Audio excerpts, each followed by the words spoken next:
भाई राम राम तो कह लोगे, भाई राम राम तो कह लोगे, पर राम सभी दुख सहना होगा, राम सभी दुख सहना होगा। पहली चुनौती यह होगी मर्यादा में तुमको रहना होगा, पहली चुनौती यह होगी कि मर्यादा में तुमको रहना होगा। मर्यादा में रहना मतलब, मर्यादा में रहना मतलब सदैव त्याग को गले लगाना होगा, सदैव त्याग को गले लगाना होगा। हाय फ्रेंड्स, मैं नीरज पांडे, आप देख रहे YouTube channel Neeraj with math GS.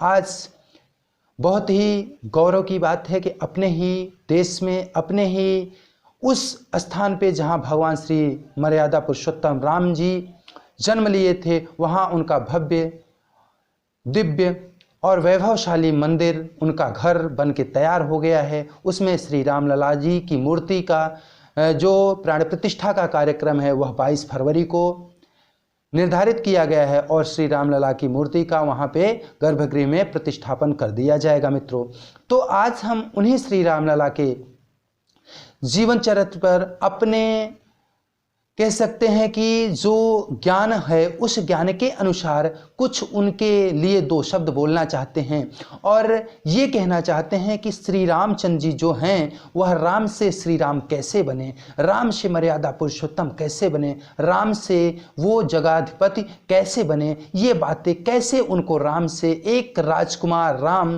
कैसे वो चक्रवर्ती सम्राट होकर के और केवल वह राजा दशरथ के पुत्र और उनके साम्राज्य अयोध्या के चक्रवर्ती सम्राट नहीं बल्कि संपूर्ण जगत के चक्रवर्ती सम्राट बने, वो कैसे। मित्रों देखिए, पहले जब वो जन्म लेते हैं और जन्म से ही वो क्या थे कि माना जाता है कि वो भगवान स्वरूप थे और भगवान ही थे, इसलिए वो क्या थे, उनमें अलग ही अद्भुत विलक्षण शक्तियां थी। लेकिन होता क्या है कि जैसे हर मानव वे करता है और मानव रूप धारण करने के नाते वो भी हर मानव लीला को पूर्ण करते हैं और सबसे पहले जो होता है मित्रों, अपनी बाल लीला को संपूर्ण करने के बाद भगवान श्री रामचंद्र जी क्या करते हैं, पठन पाठन के लिए अपने गुरु वशिष्ठ के यहाँ जाते हैं। तो गुरु गृह गए पठन रघुराई, अल्पकाल विद्या सब पाई। क्या करते हैं कि गुरु के गृह जाते हैं, उनके घर जाते हैं और उनके आश्रम में रह करके अल्पकाल में, कम ही समय में, थोड़े ही समय में वह क्या करते हैं,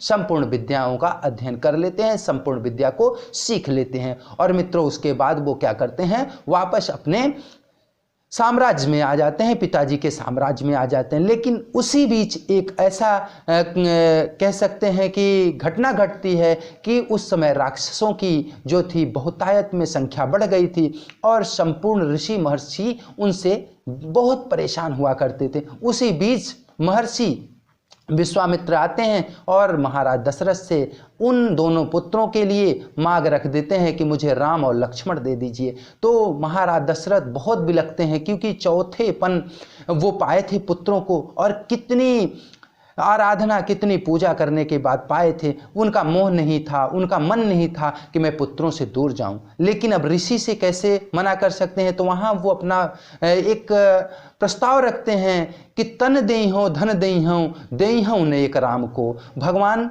श्री रामचंद्र जी को देने से वो मना नहीं करते हैं, लेकिन उसके बदले में अपने तन को, अपने धन को, अपने चर्म तक को देने को तैयार हो जाते हैं। लेकिन ऋषि मानते नहीं है, ऋषि को तो सिर्फ राम चाहिए था। और वहाँ पे भी भगवान श्री रामचंद्र जी ऋषि के साथ चले जाते हैं और जितने भी वहाँ राक्षस रहते हैं उनका वध करते हैं और ऋषियों का जो यज्ञ था, यज्ञादि पूर्ण करवाने में उनका क्या करते हैं, संपूर्ण सहयोग करते हैं। और उन्हीं ऋषि में महर्षि विश्वामित्र के साथ वो भ्रमण करते हुए आगे पहुंच जाते हैं जनकपुरी। और जनकपुरी में उस समय सीता स्वयंवर का कार्यक्रम चल रहा था मित्रों। और होता क्या है कि वहाँ जैसे ही भगवान श्री रामचंद्र जी और लखनलाल के साथ विश्वामित्र पहुँचते हैं तो जनक जी अपना अहोभाग्य समझ करके उनका स्वागत करते हैं।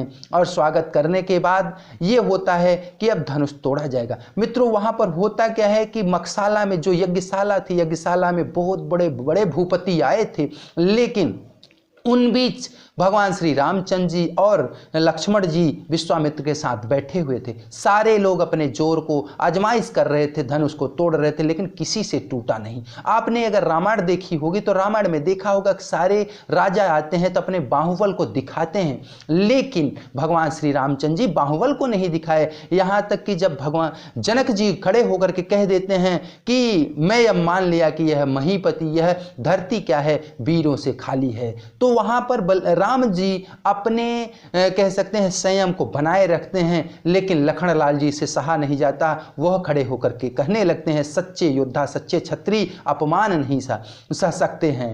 तो वहाँ पे वो अपमान सहने की बात कहते हैं कि मैं अपमान नहीं सह सकता हूँ, और कहते हैं कि जहाँ पर सूर्यवंशियों में कोई एक हो तो वहाँ पर कोई ऐसा नहीं कह सकता है कि धरती वीरों से खाली। यहाँ तो स्वयं रघुकुल शिरोमणि श्री रामचंद्र जी बैठे हैं, तो आप इस प्रकार की बात कर अनर्गल बातें क्यों करते हैं। लेकिन श्री रामचंद्र जी मंद मुस्कान लिए हुए कुछ नहीं बोलते हैं, और विश्वामित्र जी के कहने के बाद लखन लाल जी अपने स्थान को पुनः धारण कर लेते हैं और बैठ जाते हैं। और जब गुरु की इच्छा होती है और गुरु का आदेश पाते हैं, तो गुरु के आदेश के बाद श्री रामचंद्र जी उठते हैं। और मित्रों, यहाँ इनकी नम्रता को देखिए, विनम्रता को देखिए कि सब लोग अपने बाहुबल को दिखा रहे थे, और भगवान श्री रामचंद्र जी उठते हैं तो सबसे पहले उन सभासदों को प्रणाम करते हैं, ऋषियों महर्षियों को प्रणाम करते हैं, महाराज जनक को प्रणाम करते हैं। और जब धनुष के पास पहुंचते हैं तो पिनाकी धनुष शिव जी के धनुष को प्रणाम करते हैं,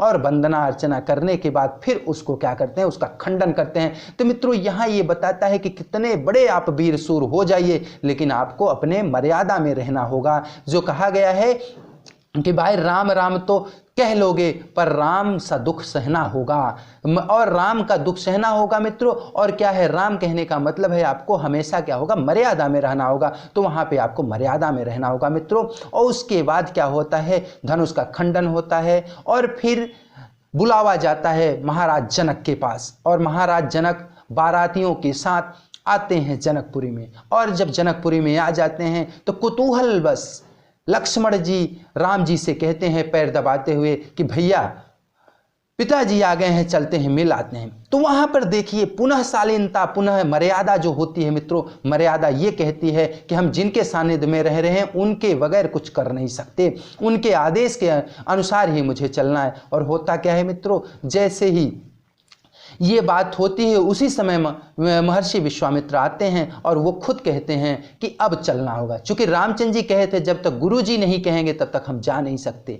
तो वो जब आते हैं विश्वामित्र जी खुद ही बुलाने कि हे राम हे लक्ष्मण चलो अब दशरथ जी से मिला लाते हैं, तब वो लोग जाते हैं। तो वहाँ जाते हैं। उसके बाद रामचंद्र जी जब अपने पिता के पैर दबाने लगते हैं तो वो उनकी प्रशंसा में शब्द कहते जाते हैं, और रामचंद्र जी उस प्रशंसा के शब्दों के बोझ तले दबे जाते हैं। तो फिर उसके बाद यहाँ पर देखिए प्रशंसा सुनकर के लोग फूले नहीं समाते हैं, और वहाँ क्या है, पिता के सम्मुख वो सकचाए जा रहे हैं कि मेरे पिताजी मेरी प्रशंसा कर रहे हैं। मित्रों, इस प्रकार से वो आगे बढ़ते हैं और फिर आते हैं, उनका विवाह संपन्न होता है। आते हैं अयोध्या, और अयोध्या में देखिए उनको राज्याभिषेक होने वाला था, उनका राज्याभिषेक होने वाला था, दुंदुभिया बच चुकी थी, सारा व्यवस्था हो गया था। लेकिन होता क्या है कि महारानी कैकेयी ने देवासुर संग्राम में महाराज दशरथ का साथ दिया था, और उनका 2 वर बाकी था, और 2 वर वो अपना मांग लेती हैं उसी रात्रि को मंथरा के चक्कर में पड़ करके, और महाराज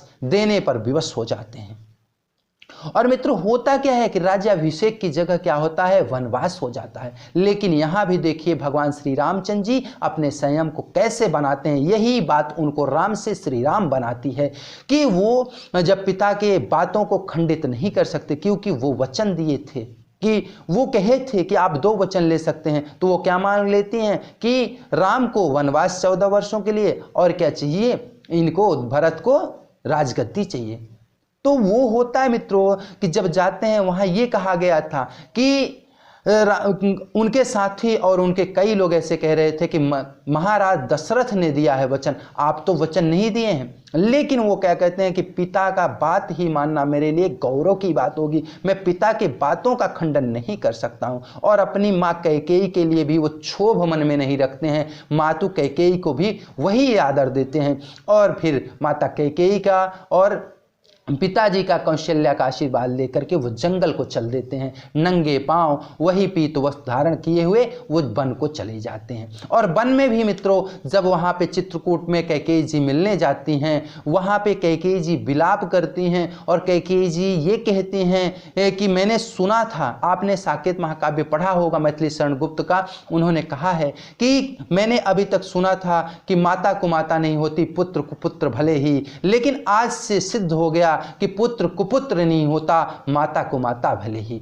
वहां भी भगवान श्री रामचंद्र जी माता कैकेयी का ही आदर रखते हैं, मान रखते हैं और उनको इस क्षोभ के लिए, इस दुख के लिए आप बहुत ही समझाते हैं। और मित्रों वहां से आगे बढ़ते हुए वो चलते चले जाते हैं। और यहाँ देखिए कि जब केवट राज के पास पहुंचते हैं गंगा उतराई के लिए, भगवान श्री राम के पास कुछ होता नहीं देने के लिए, तो यहाँ देखिए माता सीता उनके साथ कैसा व्यवहार करती हैं। ये होती है एक पत्नी पति के लिए, इसीलिए कहा गया है कि पत्नी से प्रिय कोई नहीं हो सकता। मित्रों पिय ही की मन जानन हारी, मन मुदरी मन मुदित उतारी। जब माता सीता को पता चल गया कि हमारे प्रभु श्री राम के पास इस केवट राज को देने के लिए, उत्तराई के लिए कुछ भी नहीं है, तो जिस मन मुदरी, उस मन मुदरी को जो उनके प्राणों से प्रिय थी भगवान श्री रामचंद्र की दी हुई मुदरी को भी वो उतार करके क्या करते हैं, अपने प्रिय को दे देती हैं और प्रियतम को दे देती हैं और भगवान श्री रामचंद्र जी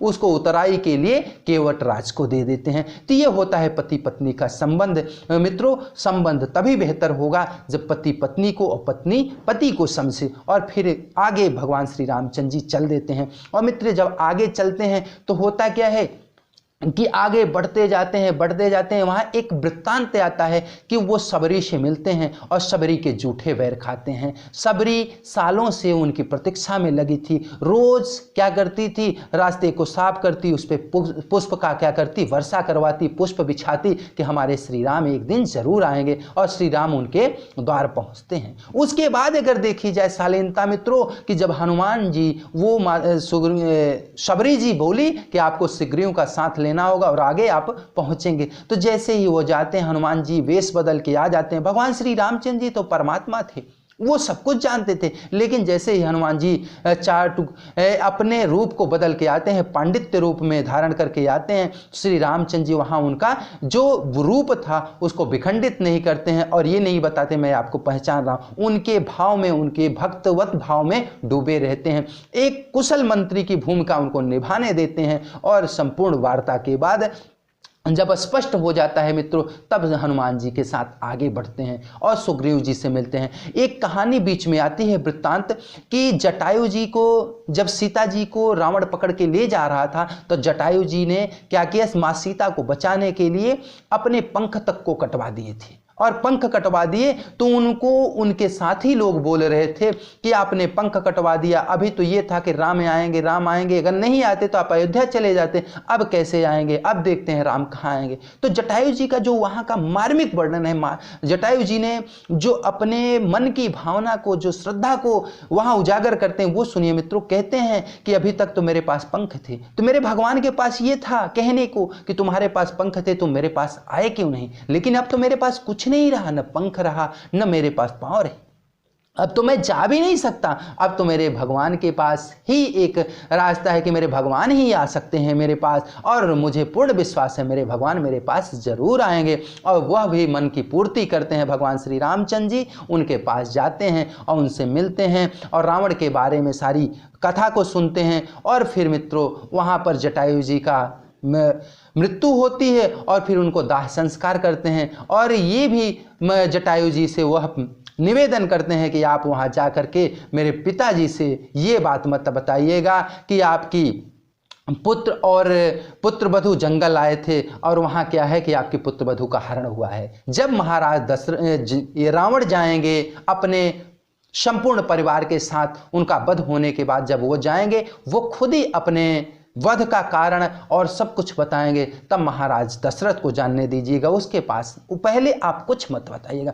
ये देखिए पुत्र होता है कि पिता को कहीं भी तनिक भी दुख न हो, और वो चाहते थे कि जब रावण जाएगा इसका मतलब वो बता देगा कि सीता अब राम के पास सुरक्षित हो गई है। मित्रों ये होता है एक पुत्र का धर्म कि पिता को भी तनिक दुख होने न पाए। और भगवान श्री रामचंद्र जी ने, अगर मैं मानता हूं कि अगर आप रामायण को, रामचरितमानस को सही तरीके से पढ़ लें और उसको सही तरीके से अगर अपने जीवन में उतार लें तो मुझे नहीं लगता है कि आपको कहीं भी किसी मार्ग पर विचलित होने की आवश्यकता है, और कभी भी आप विचलित होंगे, क्योंकि ऐसा कुछ है ही नहीं। उससे बड़ा कोई शास्त्र ही नहीं है जो आपको एक ही छोटे से ग्रंथ में सब कुछ सिखा दे। मित्रों, ये भगवान श्री रामचंद्र जी का जीवन है।